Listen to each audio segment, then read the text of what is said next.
Hey guys, aReNGee here, and I'm back with another tier list breakdown.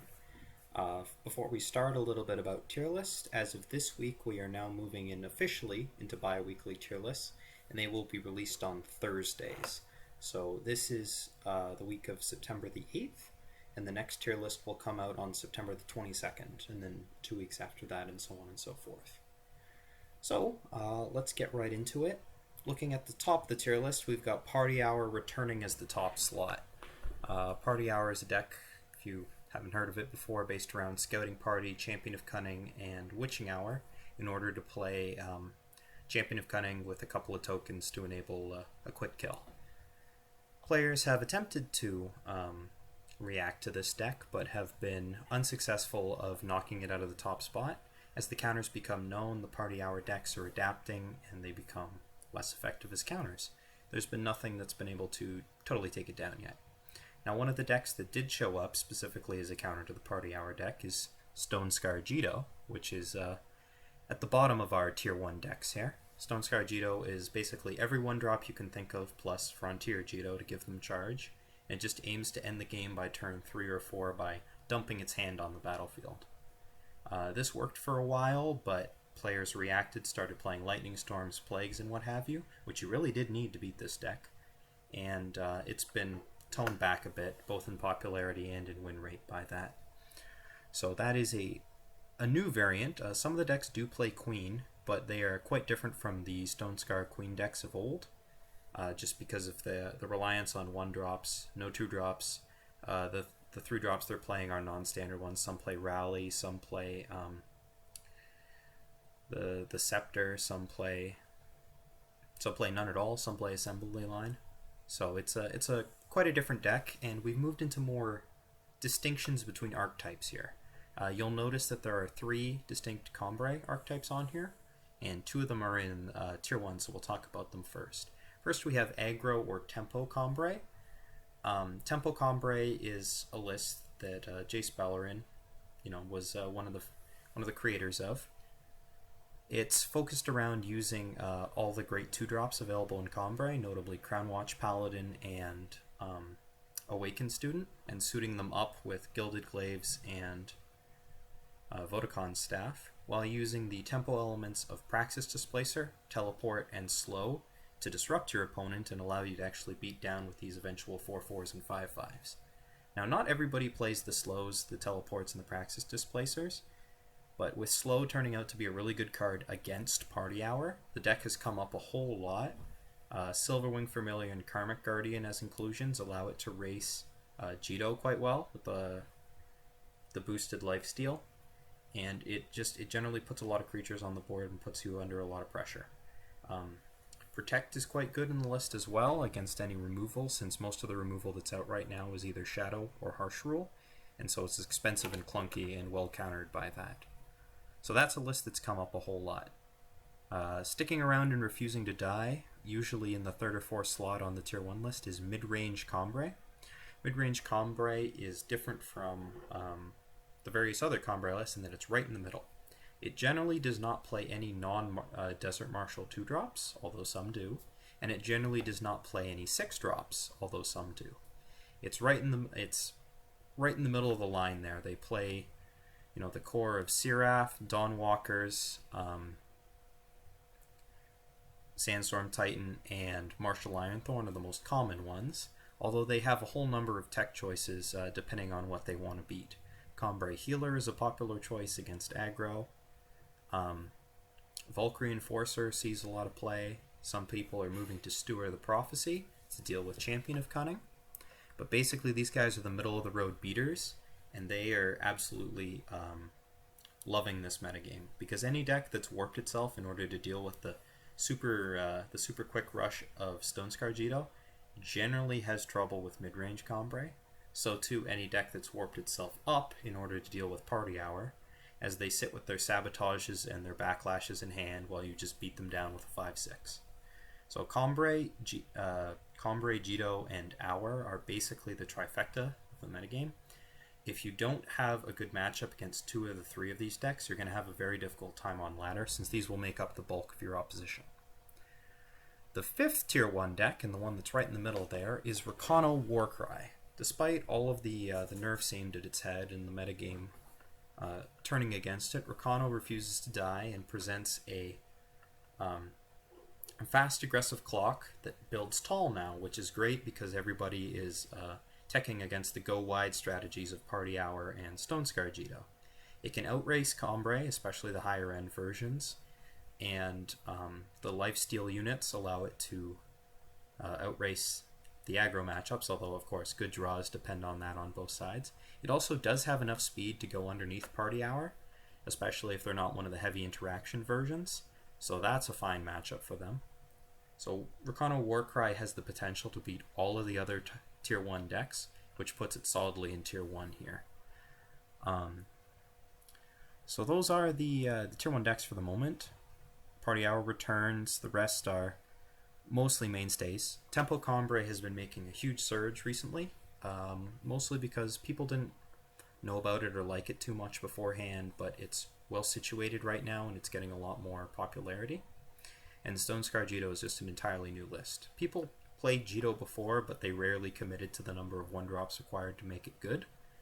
And it was also more commonly found in Praxis variants, whereas Stone Scar has proved more successful. Moving on to Tier 2, we have Combray that has no good name yet. I've been calling it Combray 8 or better. There's Big Combray. Combray Ramp is not strictly true because it doesn't play any ramp cards. But this is essentially the biggest Combray deck you can get. Some of these play Vodacon. I don't advise it. I don't think Vodacon is exactly where you want to be. But essentially, this is the Go Big Combray deck that looks to get tons of sigils into play and use them to its advantage. It plays Mystic Ascendant, it definitely plays Martial Ironthorn, and it looks to use Seraph or Great Parliament in order to get advantage out of having those 8 sigils. Some of the decks play Xenon Obelisk as another reason to ramp up to 8, and many of these are turning to Harsh Rule in order to sort of cover their early game. It's an interesting deck. It goes over the top of the other mid-range decks, and it has a reasonable matchup against something like Rakano, just because it can build up some big guys and then go over the top there too. And generally plays more early game interaction to make up for its late game power than something like mid-range Combray does. It's not the most popular choice, but it's picking up speed on Laver, and Combray is just pretty well situated right now. The builds sort of blend together, but this is the highest end version. It's not the best situated, which is why it's the lowest rank, but it's still a solid tier 2 deck and could move forward if could move up if we move into more Boros Sols going forward. Below Combray we have Felnscar, now officially Felnscar, which is a Primal Shadow Fire deck, or Fire Primal Shadow, as it's usually stated. It's got the combination of the Lightning Storms with the Shadow removal to deal with the early game and to deal with the early aggression and the mid-game larger units, and it plays a ton of value creatures across the 3 colors. Champion of Cunning might be the best card in the game right now. It gets to play that. It gets to play Champion of Chaos, which is undercosted. Statuary Maiden's a good card. Steward of the Past, all sorts of good things. Black Sky Harbinger is coming up as well. So it basically plays the best cards in 3 colors, and that is a pretty good strategy when you can go good against Combray and Jito, as well as do fine against Rakano. This is probably your best hard removal option, since you get to play a ton of good units to go with all your removal, but it does struggle against Party Hour unless you tech specifically for it, which weakens its matchup against the other decks. Since it can't reliably beat some versions of Combray, and it struggles against Party Hour unless you totally cut its other matchups, it's fallen down to tier 2, along with it's a little bit less popular to play and can be a bit clunky at times, but it is a very powerful deck when the influence lines up, and it's certainly something you want to keep your eye on. In third place we have Elation, a deck that used to dominate but has really fallen off in favor of Combray flavors. It does have the Lightning Storm for the Jito, but Permafrost at the time of this writing was not particularly good, but seems to be coming up again as people move to more single unit centric decks. But this is basically the worst time in history to be playing False Prince. There's Levitates, there's Vera Favors, there's Torches, It's very difficult to find a deck that can't take it out for a mana advantage, and Dawnwalker similarly is not really where you want to be. As it doesn't block very well, it dies to all of the all of the non-levitate aforementioned cards, including Lightning Storm, and it doesn't put on enough pressure against the Party Hour decks. Elysian also loses Desert Marshal, one of the best cards against Champion of Cunning, and most of them have not teched over to playing anything like Slow or Steward of Prophecy, so with no actual anti-Party Hour cards, they usually get overrun in the mid-game. Because of that, and its low popularity, it's fallen down to Tier 2, but with a little bit of teching, Elysian has the potential to pop back up into Tier 1, or just, with a metagame shift to more mid-range decks, as Elysian is the king of mid-range. Following Elysian, we have traditional Stonescar Queen, which is so noted as its plays 2 drops, 3 drops, and 4 drops that the Jito decks do not. If you see a deck with Argenport Instigator, it's either not a Jito deck, or it is built incorrectly, as Jito decks rely on their all-in potential in order to be successful. Traditional Stonescar Queen decks are really hurt by the amount of Lightning Storm in the metagame in response to these Jito decks, as they really like it when people are not on point about go-wide strategies. So, because of the success of other Stonescar decks, it's been keeping Queen down, but it's just waiting for those Lightning Storms to go away to pop back up. The next new addition to our list is a deck called Mono Justice. Now this has been around for a while, and it's the second mono deck to grace our list. This one's actually doing quite well in Tier 2. What it's basically based around is playing every Aegis unit possible with every Justice-based weapon possible to equip them. It's strictly a racing deck, plays very little interaction beyond maybe the occasional Vanquish, and it relies on hitting hard and fast and outscaling its opponent. Gilded Glaive and Mantle of Justice are two weapons that scale up really well with power. A lot of them play Paladin Oathbook to keep getting in there, and they of course have the Silverwing Familiar power and Crownwatch Paladin Aegis in order to feel relatively safe about this. Now this is held down a lot because it's very draw dependent. If you draw too many weapons or not enough, you're in trouble. There's a lot of stuff in the metagame right now that removes Aegis. The Lightning Storms, the Vera's Favors, what have you. And it's usually all in on a single unit, but not as fast or as bursty as Rakano, which gives it some trouble, especially if Combray can just stick something large in front of you. So it's a deck that has potential, but it's very linear, and a lot of its weaknesses are possible to be exploited right now, which keeps it down in Tier 2. However, it's been very successful and is quite powerful once it gets going, which is, again, the reason that it is Tier 2. Rounding off Tier 2 is the deck that will not die, Flight School Flies Again. This strangely has quite a powerful Party Hour matchup. It clocks pretty well, none of their dorks on the ground can block you, and Lightning Storm isn't very good against your units since they all have 3 or more health. It's also pretty good against Combray outside of Sandstorm Titan, as it clocks them pretty well too, and is fast enough to deal with Rakano Warcry, as Silence throws a couple of wrenches in the works. The 8 silences that it has are pretty good right now too. So Flight School depends on your baton hits, your Divining Rod hits in some matchups, but is a bit of a hitting a bit of a wedge in the metagame, if you will, where nothing's really ready for it, and it exploits a couple of key weaknesses in a number of the top decks. However, anything that isn't one of those can usually dismantle it, because the deck is pretty low power, and if it's not exploiting an edge in your game plan, it is in trouble.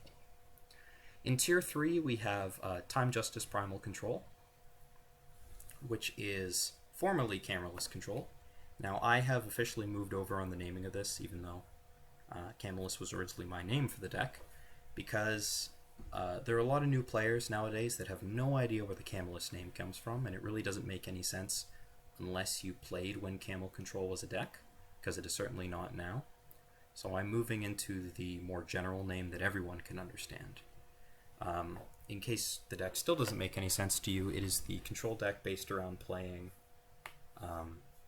lots of card draw, lots of removal, harsh rules, sometimes relics like Orb of Winter or Stronghold's Visage, in order to ramp up to 8 power, play Channel the Tempest, excavate it back, and kill your opponent like that, or with a Sword of the Sky King. It's a very dirtily deck.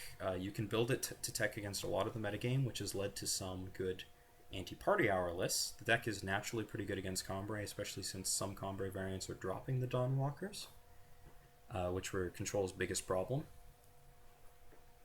So it does pretty well against both Party Hour and Combray if you tech it that way, but you need to be wary of Jito. If you don't draw Storm, you basically cannot win. But it does have the full 4 Storms, which means that Time Justice Primal Control is pretty good against all the Tier 1 decks. Now the problem is, it can only tech against 2 or 3 decks at a time at most, and it leaves itself totally exposed to anything with a clock that isn't one of those. It needs to warp itself pretty heavily to actually have a good Party Hour matchup, which means it just falls apart if you do so much as play, 2 3/3s and attack it. Flight Skull is not good for it. Mono Justice. Some builds of Queen are bad. Elasion's pretty bad since they definitely play the Dawnwalkers. Felonscar's not great. Big Combray can be a problem. So the deck has a lot of issues, which keep it in Tier 3, mostly because large deck size, diverse metagame, it's very difficult for Control to optimize itself. The power is there, the consistency, however, unfortunately, is not, which keeps it down in Tier 3. But it's the closest to Tier 2, I think. It's closer to Tier 2 than people would expect. Next, we have Red Hour, which is just my particular name for the Fire variant of Party Hour, where you play token generators like Grenadin Drone and Assembly Line in order to turbo it out faster. This is the faster variant of Party Hour, but unfortunately, I think it's also the less consistent version. Instead of having all of these tech slots to deal with people who are teching against you, you've overloaded on tokens in a metagame where there is tons of plagues and lightning storms running around to blow you out. So it's a very fragile version. It has a very solid game plan, but the reliance on getting fire influence means that it's also a bit slower on getting champion online all the way, which slows down its hit KO. And it just generally ends up playing out to be the weaker version, which is why it's all the way down in Tier 3. Now, Party Hour is a very good deck, and if there weren't so many lightning storms in the meta, I think this would be Tier 2 at the least, but for the moment, I would leave this one on the bench, and if you want to play Hour, go with the traditional variant. Next, a known variant, but the first time it's ever been gracing this particular list, is Stone Scar Weapons, which is really pushed by a player named Ravenite for many times. This deck is another Stone Scar deck. There's lots of variants of this, but it plays specifically cards like Obsidian Golem, Oni Quartermaster, and Smuggler's Stash, and looks to get a ton of value and draw a lot of cards out of Voltroning up just a random dork. Now, it plays pretty well against removal, since any of its random 2/2s can become large threats with the weapons that you throw on it, and all their card draw and Smuggler Stashes means that they have a ton of late game power, but they're a little bit lacking on removal, and they're very lacking on clock if they don't draw the correct cards in the correct order, which means that the deck is quite inconsistent. The power is there, but some of its cards are a little dorky, and it does not play very well against a card like Steward of the Past or Statuary Maiden, which leads it to be Tier 3. It doesn't hit any of the Tier 1 decks particularly hard, and it is not a particularly powerful or consistent deck, which leads it to be lower down than it might be in a different metagame. Chasing after it in Tier 3 is a deck that's been falling lately after its triumphant breaking onto the tier list last time, Combrano, or Combray, Ricano, or whatever you want to call it. Fire Justice Time, focused on Rise for the Challenge and Nicaria, is the general game plan. This deck was invented by Jaffa, I believe. Many of the pilots of it are finding themselves unsatisfied with its defensive properties. Decks don't give you as much time as they used to dirtle around with Rise, and there's so many ways to remove Icaria's Aegis, as we've discussed previously, that it really doesn't win you the game anymore. So the deck's power is slipping a lot, and it's fallen off the radar a fair amount subsequently. Doesn't have a great Party Hour matchup. Combray can be okay depending on the draw, and you need to play a lot of early game interaction if you want to have anything against Jito or Rakano. After that, we have a deck that people say they never see, but a number of players have had good success with, which is a Stone Scar mid-range deck. If you draw the Plagues, your Jito matchup is good, and the general strategy of removal plus deadly creatures is quite good against any of the Combre variants that are on there, as well as Rakano Warcry. So it hits a fair amount of the tier 1 decks and has a good amount of power, but it doesn't really have any tech cards against Party Hour unless you want to overload on sabotages, and even then you need a quick clock in order to threaten them, which it generally does not provide unless you get a good Champion of Cunning, because it's 2 4s and 3 5s, just they don't clock Party Hour. So it's a deck with potential, but it doesn't hit the number one. It doesn't hit Public Enemy number 1, and most people are moving away from singleton units, which means that it needs to rely on the less powerful Plague rather than Lightning Storm, which can lead to it to be overwhelmed against anyone who gets a bunch of 2/2s out. Finally, hanging around in tier 3, we have Clockroaches. A draw-dependent deck is not where you want to be in Jito land, as, again, they can play Lightning Storm, but if they don't have it, you just die no matter what your hand is. It's not good against Warcry, it's not good against aggro Combre, it struggles against mid-range, and Party Hour just eventually rolls it unless you get a fantastic draw. So it's bad against all the tier 1 decks, and it's draw-dependent against the rest, which leaves it, kind of at the bottom of the pile. But it's a very fun deck to play. You can get some great turns with Crown of Possibilities, and if opponents give you time, you will eventually run them over, which means it is powerful enough to be tier 3, just not highly ranked in tier 3. Finally, in tier 4, at the very bottom of the pile,